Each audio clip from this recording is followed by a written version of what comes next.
Hər şey Allahın əlindədir bilin. Hər şey Allahın əlindədir və Allah sənə hər şeyi niyyətinə uyğun müəyyən eləyir. Allahın niyyətlərlə işi var. İçdə nə gizlətmişik, ondan işi var.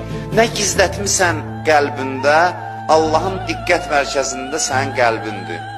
Allah baxır qəlbə, nəzəri qəlbədir insanın qəlbinə və qəlbə uyğun davranır bizlə, ürəyimizdəkinə uyğun davranır bizlə. Dünyada da, axirətdə də. Meyar qəlbdir, qəlbdən nə var, nə yox. Allah hər şeyi ona uyğun tənzimləyir həyatımızda. Ürəyimizin, qəlbimizin halına uyğun.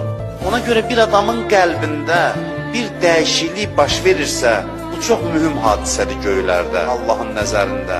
Qəlbində balaca bir dəyişiklik yarandısa bir adamın, o çox mühüm hadisədir.